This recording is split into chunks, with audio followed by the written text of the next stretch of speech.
Have you heard about GTD or getting things done? And maybe you're wondering, how do I implement that in my weekly layouts? I have no idea how to get started. Well, that's what I want to show you today.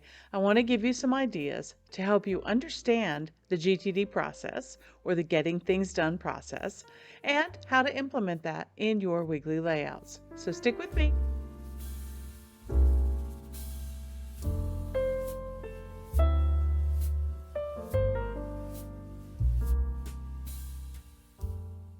Hi everyone, I'm Crystal from A Crystal Clear Life, where we focus on planning, organizing, and living a more simplified life.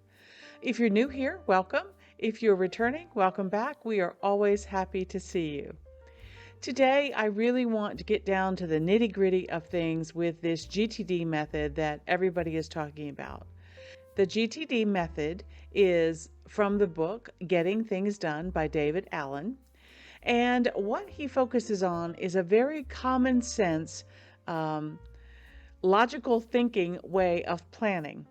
And when you first look at some of the information, it may not seem like common sense at all. So today, what I wanted to do is I wanted to break that down for you and show you a quick and easy way that you might implement this into your weekly planning spread. Now, it doesn't matter if you're a paper planner or a digital planner. It doesn't matter because the concepts that I'm going to share with you today, you can apply in either place, okay?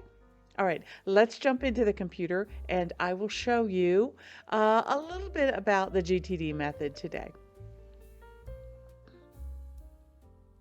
Okay, well, as you can see by the tree behind me and the cute penguin here on my page, it is December and we are celebrating Christmas coming up soon. And so my little penguin there is just so excited about being able to get some things done. And so am I. Okay, so what I have here on the screen is the GTD Getting Things Done workflow. And if you've done any research at all in GTD, I am sure that you have seen a flowchart that looks very much like this. Oh, yes, you can't learn anything or do any research about GTD and not see this flowchart in some way, shape, or form. This one happens to be from David Allen's company, and I am just showing it to you here today to give you an idea of the overall workflow of information that comes in to your system. I do all of my planning here in OneNote, but like I said at the top of the show, it doesn't matter if you are a paper planner or you're doing something digital in OneNote or Apple Notes or wherever you might be planning. The concepts are basically the same, okay? All right, what I wanted to do is I wanted to take you through this workflow right here, and then I want to show you how I have applied that to a weekly spread. So I'm going to get rid of some of the distractions on the screen so that you can see that workflow a little bit better. Okay, there we go. Now, if you take a look at this workflow, you see it starts at the top with stuff that comes in, and this happens to be a representation of your inbox. Okay. One of the things that I do in OneNote is I use custom tags.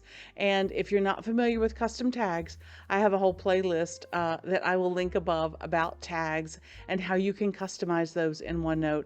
And it really makes help organizing your inbox items very easy.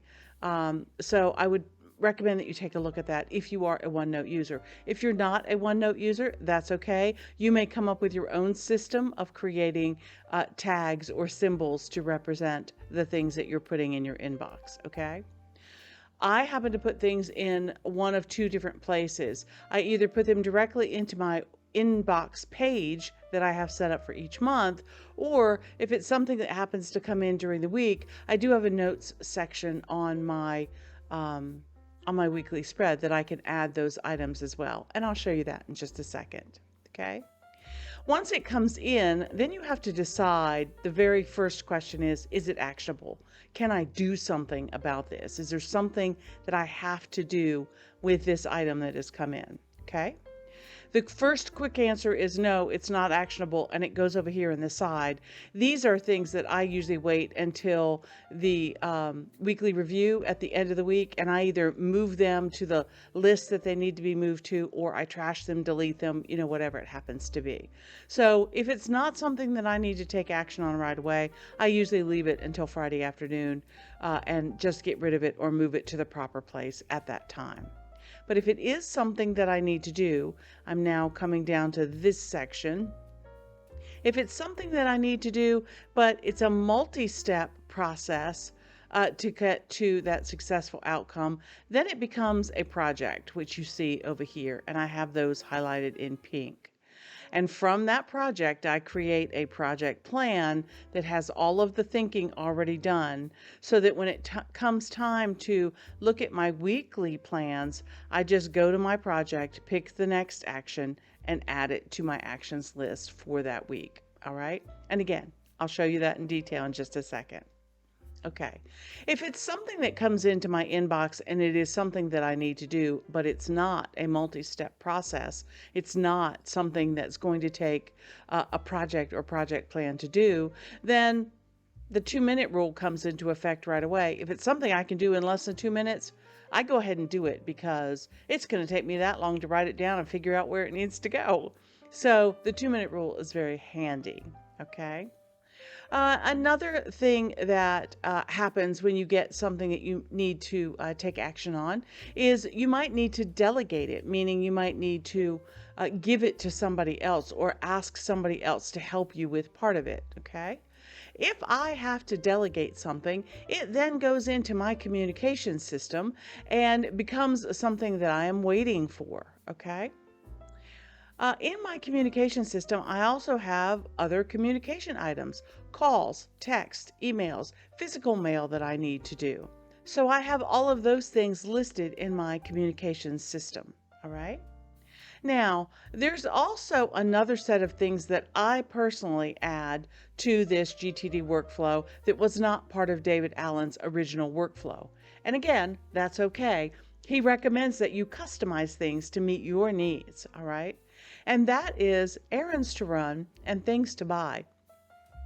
Because I don't know about you, but there's always, prescriptions to pick up, or milk at the grocery store, or cat food, or, whatever it happens to be. There are always errands to run. There are always things that need to be bought. And so I wanted to create lists for myself for those items as well, just to make my life simpler. Okay, coming on down. So we've either done it in 2 minutes or less, we've added it to a list, errands to buy, we've put it in our communications plan, or we have moved on to either adding it to our actions list, or if it's something that needs to be done at a specific time and place, we'll put it on our calendar, okay? So basically, all of the things that you see here in color are things that I need to make sure that I add to my weekly spread. That's what we're here to do, so let's get to it. If you'd like to learn more about the GTD system and the workflow that goes behind it, I have an entire playlist that I will link up above for you. I cover every step in detail of the GTD system in a very common sense kind of way. So hopefully it will help you. I know it's helped a lot of other people. But let's take a look at how I would implement this in a weekly plan. Okay, so I'm going to move over and show you my weekly plan. I thought December would be a great month to talk to you about this because December is the month that I'm kind of playing around with and trying different weekly layouts. And when this question came up about, how do you implement GTD? I thought, well, this is a great time to go ahead and do that. So first things first. The first thing that I think is the most important thing is the calendar. Now, why do I think that? Well, because if you have an appointment with somebody or you've paid money to go and do something and you don't put it on your calendar and you end up missing it, that could be a very detrimental thing to you. So if you have something that you have scheduled and that you need to be at a certain place at a certain time, that needs to be on your calendar. So if you take a look at my weekly layout here on this left-hand side, you will see that I have a section for, this is this week coming up, and I have a section for Monday the 12th, Tuesday the 13th, Wednesday the 14th, and so on, all the way down to Sunday. Every day gets its own space. And as I have here listed for you, this right-hand side of each day would be where my time-specific activities go, or things that I definitely need to take care of during that particular day. All right. So I have that written down on this right-hand side. On the left-hand side, I am a very routine person, and so I have a number of things that I like to do on a routine basis for a particular day. Okay, so I know that on Mondays I like to do the laundry, and for my garden zone, I check my front garden zone that day. And because I've just done my meal planning and things the day before, on Sunday, I like to make a grocery list on Monday as well. So as you can see here, I have a list of tasks that I like to do on a particular day. These might be different for you, and I'm sure that they will be, but just gives you an idea of where to put those things that you'd like to get done on a specific day. All right. Now, the other thing that you see here is the morning routine, and I actually on this layout have my morning routine listed here. Just so that I can refer to it and remember as I'm going about the morning. I have this list here that I can go through and, okay, what else do I need to do? What else do I need to do? Also, creating a list like this, if you're trying to build a new habit, which many of us will probably be doing in the new year, it's nice to have a routine that you already do on a daily basis, that you can take that new habit that you're trying to build and just put it in there. Okay, so for example, one of the things that I have added to my daily routine or my morning routine is right here, this checking my greenhouse. I have a small pop-up greenhouse that I've been using this winter, and I wanted to make sure that I was checking it on a daily basis. So for me, the easiest thing is when I go out to feed the birds, I just make the circle around the yard and go and check on the greenhouse. Okay, so that's how that works.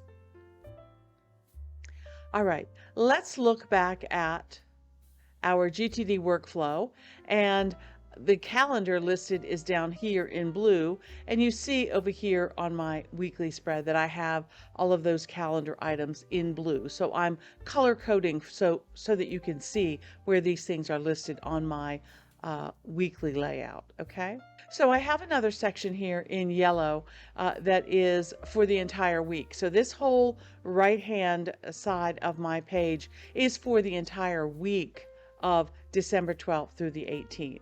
All right. I also did my meal plan up here also in yellow to show you that that also relates to the entire week. Moving on, my top 3 things is really not a GTD thing. It's really just the 3 priorities that I feel like I need to get done during the week. So I don't have any color on that because technically that's not really a GTD thing. But let's move on here. The next section that you see down here is our to-do or our action items. They're not time specific. They just should be gotten done during the week. And if you look over here on my GTD schedule, you see down here at the bottom my action reminders, my lists, that kind of thing. So that's what relates to that. The next thing that I have highlighted in pink on my workflow is projects. So down below my to-do or my action items, I have a section for projects. And the one thing that I love to do in OneNote is I like to create a link to that project page. So for example, one of the things that I have been thinking about doing is taking a trip to Pittsburgh. So I created a project to record all of the information. So if I go here and click on the word Pittsburgh, it will take me directly to that page where I am doing some planning for what I would like to do when I go and visit Pittsburgh. So I think having those links in there is wonderful.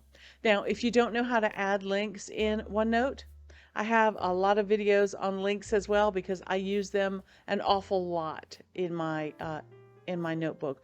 But I would tell you that if you were doing this in paper planning and you wanted to write down, let's say Pittsburgh, and you were doing a project plan for that, what I would do in my paper planner is I would mark the page number in my journal where that information could be found. So if I were doing projects at the back of my paper journal, and I knew that, starting on page 180 is where my project started, and I knew that Pittsburgh was on page 183, I would simply write Pittsburgh and then in parentheses page 183, so that I would have a quick link to get to that particular page. Okay? All right. Then down here, I have expenses, and that's listed in green. And if you look back at our workflow over here in green, you see that I had errands and to buy. And when you buy things, you have expenses, and I wanted to be able to record those expenses on this weekly page. So I have expenses here, and then right across from it, errands and to buy. Okay? So those two things kind of go hand in hand for me, and I wanted to list them here on the planner page side by side. Okay? All right, now going back up this column, I have a bunch of orange things here. And if you look over at my workflow, you see that orange is for communications. Okay, so that's where I would do my calls, my text, emails, physical mail, checking up on anything that is, that I'm waiting on. All right, so over here on my weekly plan, I have a space for calls, cards or physical mail that I need to do, emails or texts that I need to get a hold of people through, and then also those waiting on or delegated items. I need to maybe check back with people to say, what's the status of this? Or have you gotten a chance to work on this? Or do you need some help with this? So that's why it's part of my communications plan. Okay? All right, and then down here at the very bottom in purple, again, which is not part of the GTD method, but it's just something that I like to include, is my gratitude for the week. I like to write down at least 3 things that I'm grateful for the week. And then my wins, I like to record also those small accomplishments that I make throughout the week. It might be just the fact that I made it through a week without eating chocolate cake. That may be an accomplishment for me. Or it may be that I made great progress on a project that I've been working on, like let's say Sarah's quilt. Let's say I got the material and the pattern and all of that stuff organized and I am ready to go. That would be a great accomplishment for me to put down there. So no matter whether it is small or large, go ahead and celebrate those wins that you get accomplished during the week. So I am hoping that you can see very quickly here how the colors that I have related on this GTD workflow relate to the colors that I have here on my weekly spread as well. And if you're somebody who's new to GTD and you get something that comes in, maybe you get some mail that comes in or a phone call and somebody asks you to do something for them, and you make a note of it up here in the notes section, or you can put it on the right, go ahead and write it on the right list over here if it's a call that you need to make or an item that you need to do, something like that. And this will really help you be able to go through the week and check those items off, because you'll see them every day because they'll be right there in front of you. The GTD method is very common sense. It really it helps you organize things so that when you have a few minutes and you have your phone in your hand and you say, oh, well, let me think about what calls I need to make or what texts I need to do, or do I need to send an email to somebody, you can go ahead and take care of those things. One of the things that's not on this particular workflow, but it is very important in the GTD method, is the sense of context. Do I have the right energy level? Do I have the right resources that I need to be able to do that task? Okay, if I need to go out and buy cat food and my car is not running at the moment, or somebody has borrowed my car, I'm not going to be able to go out and buy cat food. So, choosing what you want to do based on the resources that you have is kind of an important thing too. All right, well, I hope this clears up a little bit for you about how to implement that GTD method in a weekly spread. This is one of my favorite spreads. It's one that I started when I first started using the GTD method, and I like it because the lists are so clear and so obvious about what needs to be done.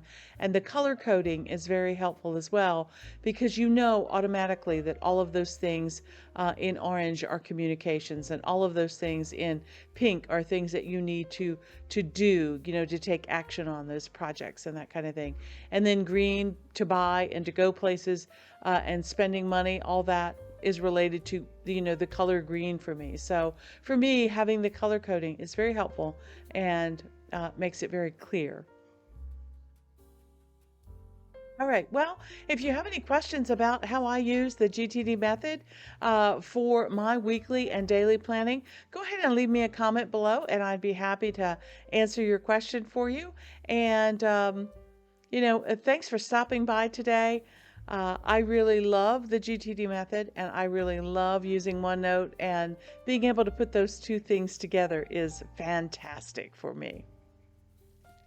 Anyway, here's hoping that you can live a more simplified and organized life through better planning. I happen to use OneNote and GTD. Until next time, okay, bye.